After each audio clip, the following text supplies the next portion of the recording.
Hello বন্ধুরা, আশা করছি আপনারা সকলে অনেক বেশি ভালো আছেন। সো আজকে আমি আবারও আপনাদের জন্য একটা দুর্দান্ত ফোন নিয়ে আসছি। যে ফোনটা হচ্ছে বন্ধুরা Realme C35। এই ফোনটি অনেক আগেই লঞ্চ হয়েছে, তারপরেও এই ফোনটা নিয়ে একটা ভিডিও দিচ্ছি কারণ এই ফোনটার পারফরম্যান্স অনেক ভালো। আশা করছি ভিডিওটি শেষ অবধি দেখবেন ফোনটি ভালো মন্দ দিকগুলো জানার জন্য। আর ভিডিওটিতে অবশ্যই একটি লাইক করে দেবেন। আমার চ্যানেলটি ভালো লাগে থাকলে অবশ্যই চ্যানেলটি সাবস্ক্রাইব করে পাশে আসা বেল আইকনটি বাজিয়ে দিবেন। সো চলুন মেন ভিডিওতে যাওয়া যাক। কানেক্টিভিটি হিসেবে এই ফোনটিতে আপনারা নেটওয়ার্ক পাচ্ছেন 2G 3G এবং 4G এবং আপনারা এই ফোনটিতে ডুয়াল ন্যানো সিম ইউজ করতে পারবেন। এই ফোনটিতে আপনারা ওটিজি এবং USB টাইপ সি এর সুবিধা পেয়ে যাবেন। এই ফোনটির বডি হচ্ছে স্টাইল মিনিমাল নটচ এবং ফোনটার ম্যাটেরিয়াল গ্লাস ফন্ট এবং প্লাস্টিক বডি। এই ফোনটা ডাইমেনশন 164.4 ইন্টু 75.6 ইন্টু 8.1 মিলিমিটার্সের। এই ফোনটার ওয়েট 189 গ্রামস এবং ডিসপ্লে সাইজ 6.6 ইঞ্চিস হওয়ার কারণে খুব কমফোর্টেবলভাবে ইউজ করতে পারবেন। এই ফোনটার ডিসপ্লেতে আপনারা ফুল এইচডি প্লাস 1080 ইন্টু 2401 পিক্সেলসের ভিডিও দেখতে পারবেন। এই ফোনটার ডিসপ্লে টাচ স্ক্রিন হিসেবে ব্যবহার করা হয়েছে এখানে IPS LCD, যেখানে প্রোটেকশন হিসেবে থাকতেছে পান্ডা গ্লাস। এবারে আসি ফোনটির ক্যামেরা সেকশনে। ফোনটিতে আপনারা ট্রিপল ক্যামেরা সেটআপ পেয়ে যাবেন, যার মেইন ক্যামেরা আপনারা পেয়ে যাবেন 50 মেগাপিক্সেল এবং একটি হচ্ছে 2 মেগাপিক্সেল এবং অপরটি 0.3 মেগাপিক্সেলের।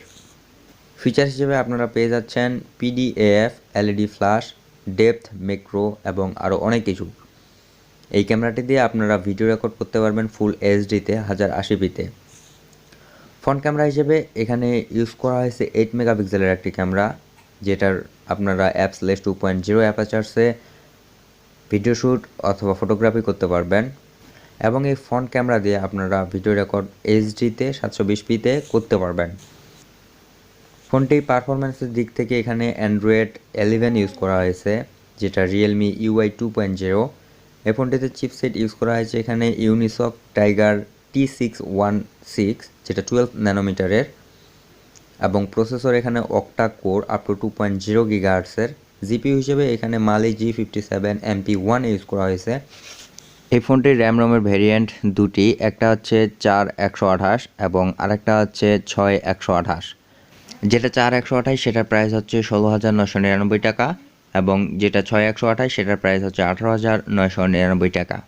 এগুলো পারফরমেন্সের কারণে এই ফোনটা দিয়ে আপনারা খুব ভালো একটা গেমিং পারফরমেন্স পেয়ে যাবেন। বিশেষ করে ফ্রি ফায়ার খেলতে অনেক বেশি কমফোর্টেবল ফিল করবেন। ফ্রি ফায়ার খেলতে এই ফোনটিতে কোনো ধরনের হিটিং ইফেক্ট পাওয়া যায়নি, যেটা পাবজিতে হালকা পাতলা পাওয়া গিয়েছে। এই ফোনটিতে আপনারা 3.5 মিলিমিটারের জ্যাক ইউজ করতে পারবেন এবং আলাদাভাবে মেমোরি কার্ডও ইউজ করতে পারবেন। ফোনটিতে আপনারা ফিঙ্গারপ্রিন্ট এবং ফেস লক পেয়ে যাচ্ছেন। এখানে ফিঙ্গারপ্রিন্টটা হচ্ছে সেন্সর টাইপ ফিঙ্গারপ্রিন্ট, যেটা সাইড মাউন্টেড ফিঙ্গারপ্রিন্ট। এবারে আসা যাক ফোনটির ব্যাটারি সেকশনে। ব্যাটারি হিসেবে এখানে ব্যবহার করা হয়েছে লিথিয়াম পলিমারের 5000 মিলিঅ্যাম্পিয়ার একটি নন রিমুভেবল ব্যাটারি, যেটার আপনারা চার্জিং পেয়ে যাচ্ছেন 18 ওয়াটের একটা ফাস্ট চার্জার। তো বন্ধুরা, আমি মনে করি এই বাজেট সেগমেন্টের ভিতরে এটা একটা ফ্ল্যাগশিপ ফোন। এই ফোনটার ডিজাইনও জাস্ট ওয়াও একটা ডিজাইন। তা আপনারা চাইলে এই ফোনটা ট্রাই করতে পারেন যদি আপনাদের বাজেট এর মধ্যেই হয়ে থাকে। তো এই ছিল আজকের ভিডিও। ফোনটি আপনার কাছে কেমন লাগলো অবশ্যই কমেন্টে জানাবেন এবং আপনাদের যদি কোনো ধরনের ফোন রিভিউয়ের প্রয়োজন হয় অবশ্যই সেটাও কমেন্টে জানাবেন। দেখা হবে পরবর্তী ভিডিওতে। ততক্ষণ সুস্থ থাকুন।